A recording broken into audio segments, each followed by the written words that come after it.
သားသမီးတွေဘာသာတရားသင်ပေးပြီလားဖြေပါဦးသင်ပေးပြီလား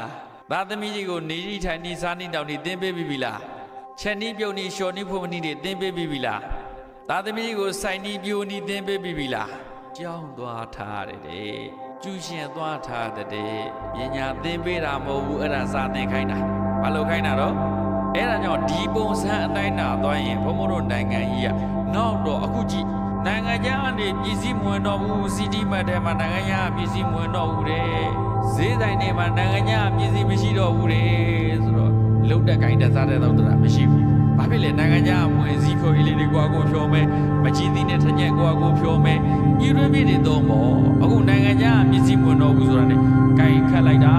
နိုင်ငံခြားပြည်စည်းရတယ်မဝင်တော့ဘူးတဲ့စစ်ဖြစ်ရင်ပို့မှာမဟုတ်ဘူးတနိုင်ငံစစ်ဖြစ်ရင်ပို့မှာမဟုတ်ဘူးကိုတိုင်းပြည်တွေမှာထုတ်တဲ့လုံတဲ့စားတဲ့တောက်တဲ့စိုက်တဲ့မျိုးတွေအောင်လေ့ကျင့်ထားအခုဓာတ်မြေဩဇာတွေရှင်းနေဆိုရင်ဈေးတက်တော့မယ်အီရန်နဲ့အမေရိကန်နဲ့စစ်ဖြစ်တဲ့ကအဲ့ဒီဓာတ်မြေဩဇာဆိုတာကရေနံကနေထုတ်တာ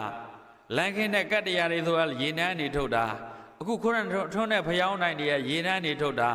သုံးနေတဲ့ပလက်စတစ်တွေကရေနံကနေထုတ်တာအဲ့ဒီရေနံတွင်းတွေလှုပ်လို့မရအောင်ဂတ်တွင်းတွေလှုပ်လို့မရအောင်ပိတ်လိုက်တဲ့ဓာတ်မြေဩဇာတွေဈေးတက်လာမယ်ဓာတ်မြေဩဇာတွေလေးတက်လိုက်ရင်စိုက်ပျိုးစိတ်တွေဈေးတက်လာမယ်အခုလူသုံးကုန်ပစ္စည်းတွေဈေးတက်လာမယ်အကင်စဉ်းစားကြည့်တပည့်တော်တို့ကဘုရားဘာမှမလုပ်တတ်ဘူးနွားလည်းမကြောက်တတ်ဘူးနွားချီဆိုတာလည်းမရှိဘူးအမိုက်ကနေပြီးတော့မြေဩဇာဖြစ်အောင်လည်းမလုပ်တတ်ဘူးသဘာဝမြေဩဇာနဲ့ဓာတ်မြေဩဇာပေါင်းစပ်ပြီးတော့လည်းမစိုက်တတ်မပြိုးတတ်ဘူးယာတိဥရုလည်းနားမလဲဘူးမထွန်တတ်မရက်တတ်ဘူးဖုံဖုံ၈တန်းလောက်နဲ့ထဲတွေထွန်နေအကုန်တက်တယ်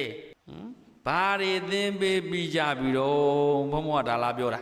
အတော်တနာစရာကောင်းတဲ့မိသားစုတွေပဲလှုပ်ကိုမလှုပ်နိုင်ဘူးဟုတ်လားဖုံဖုံမေးတာလှုပ်ကိုမလှုပ်နိုင်ဘူးတပည့်တော်ကအခုဖုံဖုံမေးတာမလှုပ်နိုင်တာရင်ထဲမှာမွန်းကျက်နေတာပဲလို့ဖြစ်လိမ့်မယ်ဟုတ်လားစီးပွားရေးတွေကျက်လာမယ်လူမျိုးရေးကိစ္စတွေအခက်အခဲတွေများလာမယ်ပတ်ဝန်းကျင်မှာအန္တရာယ်တွေစိန်ခေါ်မှုတွေများလာမယ်ဘာဖြစ်လို့တော့အိမ်တွင်းပရိဟိတကိုသင်ပေးမထားတဲ့အခါအပြင်ဘက်ပရိဟိတဖြတ်ဖို့ဆိုတာအဝေးကြီးဒါကြောင့်ယောဂီတို့ပရိဟိတဘယ်နှမျိုးတော့တရားနာပရိသတ်ပြန်ပြောပရိဟိတဘယ်နှမျိုးတော့ပရိဟိတနှမျိုးမှာအခုဘုံဘုံအဓိကပြောနေတာဘာပရိဟိတ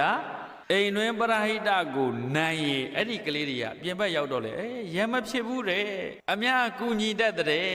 အများအကျိုးတွေကိုချိုးစွန့်အနစ်နာခံတတ်တဲ့ညီကိုမောင်တော်များချင်းလည်းညီညွတ်တဲ့ရဲ့အကျိုးရွာအကျိုးဆောင်တဲ့လမ်းကိုတန်တန်ရှင်းရှင်းသွားတတ်လာတဲ့အမိုက်တွေကိုတန်တန်ရှင်းရှင်းပြစ်တတ်တဲ့အဲ့ဒီပုဂ္ဂိုလ်တွေကခေါင်းဆောင်တဲ့ခါအဲ့ဒီရွာကြီးကတန်ရှင်းတဲ့အဲ့ဒီမြို့ကြီးကလှမတဲ့အဲ့ဒီနိုင်ငံကြီးကငြိမ်းချမ်းတဲ့ဘုံဘုံပြောမယ်ပညာသင်တဲ့တခုတည်းသောရည်ချက်ဟာလောကကြီးငြိမ်းချမ်းလို့ပဲငြိမ်း